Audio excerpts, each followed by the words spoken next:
You're listening to Snyder Associates podcast series, a civil engineering planning and design firm focused on thinking beyond engineering to improve quality of life within the communities we serve. This episode's hosts are Jeff Walters and Brent Culp. Brent, what is your biggest sector issue pertaining to environmental regulations these days? I'd probably likely say how it affects the timing of the project or the extended months. I wouldn't go into years, but extended months that it could add to a project if it's not done in the correct order or the order that a progressive order where we need to get out front and get this stuff, get the environmental issues addressed immediately upon a project.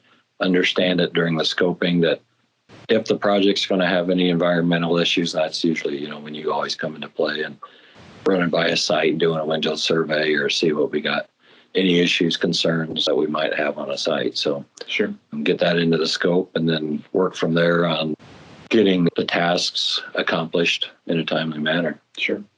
Yeah, you and I go back 20 years now.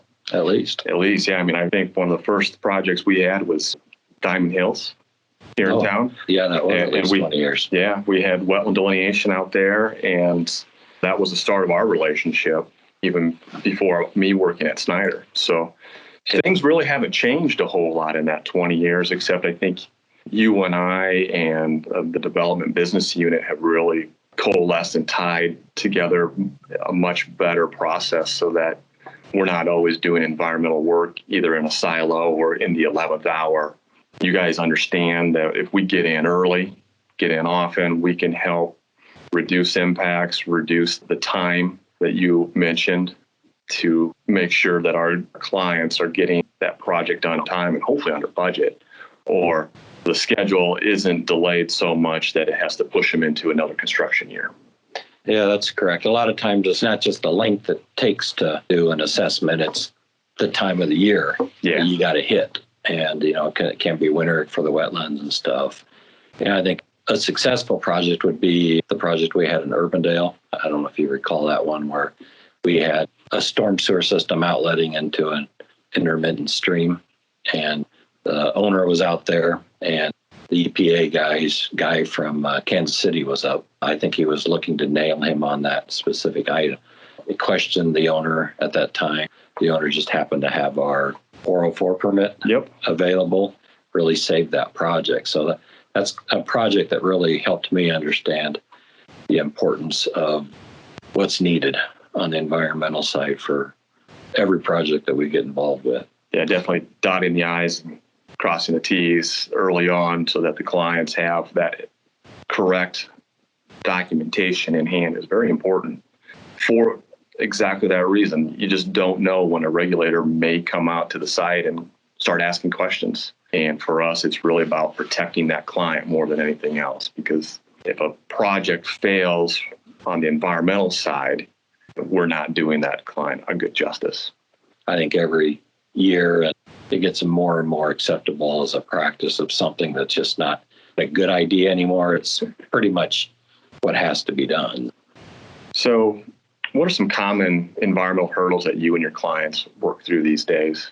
Well, it'll be the delineation of the wetlands and the mitigation, streams, much like we had on the Crosswinds project here in Ankeny, and how that was addressed. That survey just had a project that client got, made sure that was addressed prior to March 30th. And we purposely got everything handled with the city of Des Moines on that project and got that addressed. There's just all kinds of hurdles that, we're involved often, but, nothing quite like you guys are constantly having your hands in and understanding the current rules and regulations and requirements that are, seems like ever changing. You mentioned streams and stream delineations, and that's really become a hot topic here in recent years with the Corps of Engineers and the Iowa Department of Natural Resources, where we have stream mitigation available for stream impacts. So hopefully that's helping our clients instead of the days of reconstructing meandered streams to get credit. We can now purchase credit at these banks and make that process a lot more streamlined for our clients, especially developers who are usually, crossing a stream be a new roadway, or maybe they're putting new storm sewer outlets into a stream, and that has an impact that requires permitting. And you get enough of those impacts, and it has some level of mitigation. And then you mentioned bat habitat surveys, and making sure we get those habitat surveys done in a timely manner so that our no-cut dates are enforced. But conversely, the contractors for the developers can get out and cut those trees down within those windows so that the developer can start grading in the springtime instead of waiting in a whole construction season to get moving because there's potential bat habitat still at the project sites. One thing that was interesting on that project is that the developer was familiar enough, which, 5-10 years ago, most developers wouldn't hear of the requirements that are associated with it. And actually, he mentioned it in a meeting and kind of brought that up that, he wanted to make sure he was within the window. Yeah. That's available to do that. The bat issues have been around for 15 years now, and they've really ramped up here in the past few years, primarily because the EPA and the Iowa Department of Natural Resources have really streamlined the rules. But some of our other clients, our municipal clients, such as Iowa DOT and certain cities and counties, have also changed their ordinance and recognized that this is not just a one-time thing, that it really is a federal issue. And so developers recognize that the municipalities and DOT and those types of entities are now requiring those types of studies to be done prior to issuing the grading permit.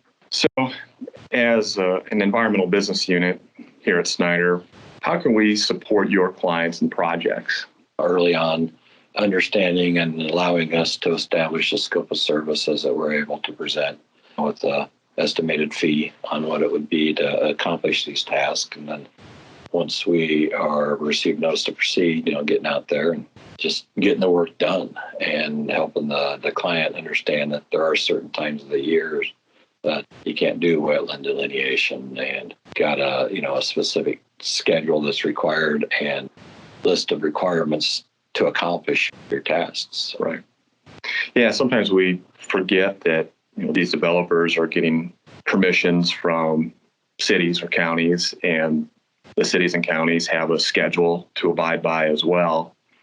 And if we're not getting in there early and often to complete these environmental documentations and field visits, we hinder that process, that scheduling process with the developers. So if they miss a submittal for a city, it knocks them back a couple weeks and a couple weeks and a couple weeks, and pretty soon they're looking at us going, well, what's going on? But if we can, like you said, get in early often, it's important.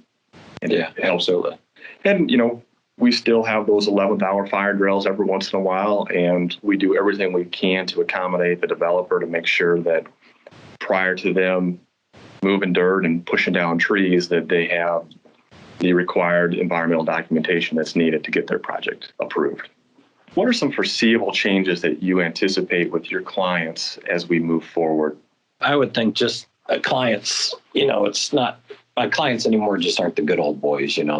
Most of them are national firms, out-of-state firms that, surprisingly, a lot of them from Minnesota, where it seems like the environmental aspects of projects are a decade ahead of what we've experienced in the past. So they really understand the importance of, even if it's not something important to a local jurisdiction, that we're dealing with national requirements, national laws that they have to be abided by, and they're unwilling to really or want to cut corners. They want to do it right. I mean, we dealt with another firm out of Kansas City that was their number one concern, was to get out on site, get the wetlands delineated, have an understanding of what they're dealing with right up front, so they can actually come in and work on a concept plan that takes into consideration the environmental aspects of that particular project or parcel. Yeah, I've noticed that too, that our newer clients, and especially some of those bigger clients, are far more sophisticated than some of our clients in years past, which is great because the level of education required to get them up to speed isn't there anymore. So they know and we know how to track that project and get the work done to keep their project on schedule. But I've also noticed that some of our local clients, some of the smaller developer clients, are still very sophisticated. And every once in a while, it seems to be less and less that the education isn't needed to a great a detail as it used to be. And that's great. But we're still more than willing to come in and sit down with your clients, walk through the process so that they understand here's why we're doing it. It's not because we are looking for scope creep or additional services. We want to make sure that your project moves forward and that you're well within the realm of the law and you're not breaking the law. I think that's what's really most important to us in our environmental business unit, is to make sure we keep our clients safe. Yeah, it seems like even the smaller local clients, still having it for that. I think lately with the current administration, there's been a lot of changes and they really don't understand, do I not have to do this anymore? Or can I get by with this or that? Not get by, but can I work with this or that?